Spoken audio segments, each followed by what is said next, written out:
नमस्ते दोस्तों, ये लूसेंट जी के बुक आपकी परीक्षा के लिए बहुत महत्वपूर्ण है, लेकिन पढ़ाई करते समय ऐसे गाने सुनना या ऐसे सोना नहीं है। हमें फोकस करना होगा। तो हेडफोन लगाइए और चाहे आप ट्रैवल कर रहे हो, काम कर रहे हो या सो रहे हो, इन ऑडियो नोट्स को सुनिए। ये जीके आपकी सबकॉन्शियस मेमोरी में फीड हो जाएगा।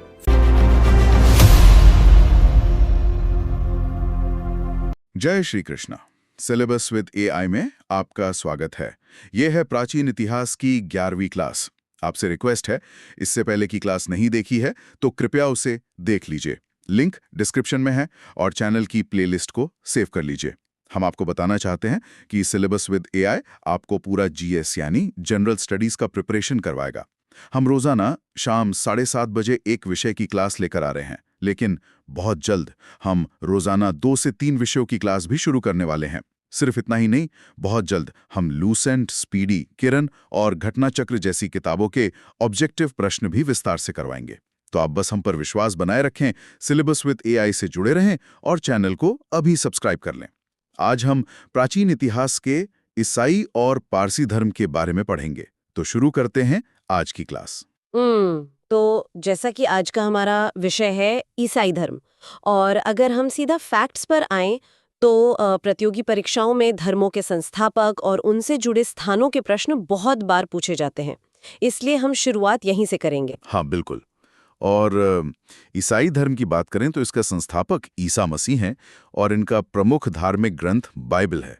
ये तो काफी बेसिक फैक्ट्स हैं। जी, लेकिन जो सवाल एग्जाम्स में कंफ्यूजन पैदा करते हैं ना, वो इनके जन्म स्थान और प्रारंभिक जीवन से जुड़े होते हैं। ईसा मसीह का जन्म यरूशलेम के निकट बेथलेहम नामक स्थान पर हुआ था। अच्छा, यरूशलेम के निकट बेथलेहम में। और इनके जन्म दिवस को ही तो क्रिसमस के रूप में मनाया जाता है ना? बिल्कुल सही कहा आपने। और इनके माता पिता की बात करें तो माता का नाम मेरी और पिता का नाम जोसेफ था। पर यहाँ एक और महत्वपूर्ण फैक्ट है। वो क्या है? वो ये कि ईसा ने अपने जीवन के प्रथम 30 वर्ष एक बढ़ई यानी कारपेंटर के रूप में बेथलेहम के निकट नाजरत में बिताए थे। नाजरत जो कि आज के इजराइल में है। अरे वाह! मतलब जीवन के पहले 30 वर्ष इतने साधारण तरीके से एक बढ़ई के रूप में नाजरत में? ये तो बिल्कुल किसी स्टूडेंट के जीवन जैसा लगता है। स्टूडेंट के जीवन जैसा? वो कैसे? मेरा मतलब है जैसे एक छात्र सालों तक एकदम शांति और एकांत में रहकर परीक्षा की तैयारी करता है और फिर अचानक से उसका असली मिशन या रिजल्ट दुनिया के सामने आता है। हाँ, ये उपमा बहुत सही है। और छात्रों को ये ध्यान रखना चाहिए कि जन्म बेथलेहम में हुआ और शुरुआती 30 साल नाजरत में बताए। परीक्षाओं में इन नामों को लेकर कंफ्यूजन नहीं होना चाहिए। बिल्कुल, बेथलेहम और नाजरत एकदम क्लियर है। अब इसके बाद जब उन्होंने अपना संदेश देना शुरू किया तो उनके शिष्य भी बने होंगे। जी, ईसा मसीह के प्रथम 2 शिष्य थे एंड्रूज और पीटर।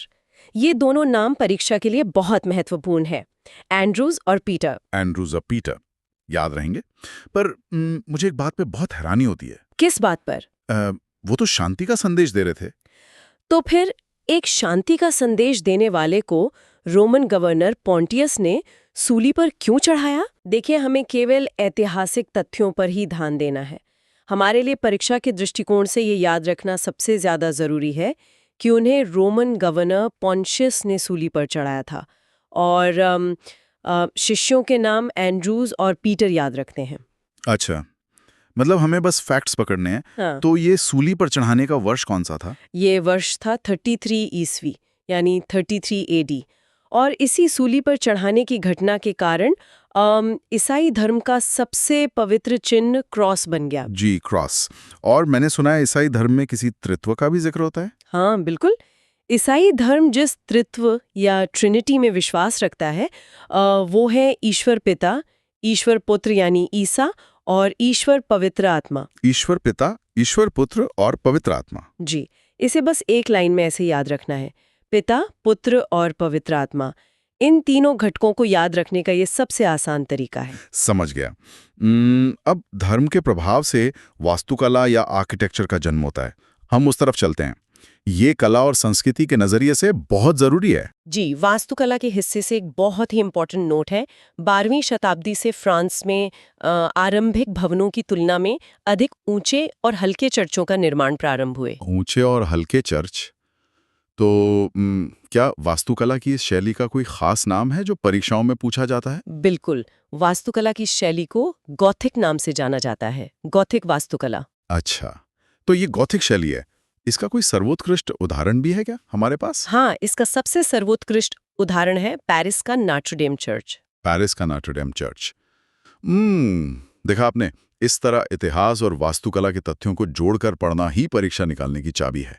अगर ऐसी ही सटीक और टू द पॉइंट पढ़ाई करनी है तो सिलेबस विद एआई को अभी सब्सक्राइब करें, इस क्लास को लाइक करें और अपने दोस्तों के साथ शेयर जरूर करें। जी, और इसके साथ ही हमें ईसाई धर्म के प्रमुख त्योहारों को भी याद रखना है। हाँ, त्योहारों से भी प्रश्न आते हैं। ये कौन कौन से हैं? प्रमुख त्योहार हैं ईस्टर, क्रिसमस और गुड फ्राइडे। और गुड फ्राइडे को शोक दिवस कहा जाता है। ईस्टर और क्रिसमस तो ठीक है, पर ये जो गुड फ्राइडे है, इसे शोक दिवस क्यों कहा जाता है? जैसा कि हमने भी चर्चा की थी कि 33 ईस्वी में ईसा मसीह को सूली पर चढ़ाया गया था, तो उसी घटना की याद में इसे शोक दिवस के रूप में मनाया जाता है। अच्छा, तो ये गुड फ्राइडे का तथ्य भी अब एकदम साफ हो गया। अब आगे बढ़ते हैं और प्राचीन इतिहास के एक और महत्वपूर्ण धर्म पर आते हैं, जो है पारसी धर्म। हाँ, पारसी धर्म। इससे अक्सर मिलान करें, यानी मैच द फॉलोइंग वाले प्रश्न आते हैं। तो सबसे पहला फैक्ट है इनके पैगंबर। तो इनके पैगंबर कौन थे? पारसी धर्म के पैगंबर जरथुष्ट्र थे, जो कि ईरानी थे। जरथुष्ट्र ईरानी। जरथुष्ट्र ईरानी। और इनका कोई प्रमुख धार्मिक ग्रंथ भी है क्या? जी, इनके धार्मिक ग्रंथ का नाम है ज़ेंदा अवेस्ता। इसी ज़ेंदा अवेस्ता नामक ग्रंथ में इनकी शिक्षाओं का संकलन किया गया है। जिंदा अवेस्ता। और इनकी मूल शिक्षा का सूत्र क्या है? इनकी मूल शिक्षा का सूत्र बहुत ही सरल है। वो है सद्विचार, सद्वचन तथा सत्कार्य। सद्विचार, सद्वचन और सत्कार्य। अरे वाह, पारसी धर्म की ये मूल शिक्षा कितनी सरल लेकिन प्रभावशाली है। हाँ, काफी गहरी बात है ये। ये तो बिल्कुल वैसा ही है जैसे परीक्षा पास करने के लिए सही रणनीति, सही किताबें और सही मेहनत की जरूरत होती है। एकदम सटीक उपमा दी आपने। और मैं छात्रों को बता दूं कि परीक्षा में ज़ेंदा अवेस्ता और ज़रथुष्ट्र ईरानी का नाम कई बार पूछा जा चुका है। तो मतलब इन दोनों शब्दों को दिमाग में अच्छे से बैठा लेना चाहिए, जिंदा अवेस्ता और जरथुष्ट्र। बिल्कुल। अब इस अध्याय का जो अंतिम और महत्वपूर्ण हिस्सा है वो इनके ईश्वर और अनुयायियों की पहचान के बारे में है। जी, तो पारसी धर्म के ईश्वर कौन हैं? इसके अनुयायी एक ईश्वर को मानते हैं जिनका नाम अहुर है। एक ईश्वर अहुर। और इन अनुयायियों को किसी और नाम से भी जाना जाता है क्या? हाँ, इस धर्म के अनुयायियों को अग्नि पूजक भी कहा जाता है। अग्नि पूजक। तो उत्सुकता होती है कि अहूर और अग्नि पूजक, इन शब्दों को याद रखने की क्या अहमियत है? अहमियत बहुत है, क्योंकि वन लाइनर प्रश्नों में सीधा पूछा जाता है कि किस धर्म के अनुयायियों को अग्नि पूजक कहा जाता है। अच्छा, सीधे वन लाइनर आते हैं। जी, इसलिए अहूर और अग्नि पूजक, ये दो कीवर्ड्स छात्रों के नोट्स में बिल्कुल हाईलाइट होने चाहिए। बिल्कुल हाईलाइट होने चाहिए। और चर्चा के अंत में एक विचारणीय बिंदु ये भी है कि अगर हम देखें तो दोनों ही धर्मों में एक ईश्वर की अवधारणा है। हाँ, दोनों धर्मों में ये समानता है, जो कि प्राचीन इतिहास की एक बहुत बड़ी विशेषता है। मिलते हैं फिर हम अगली क्लास में, तब तक के लिए धन्यवाद।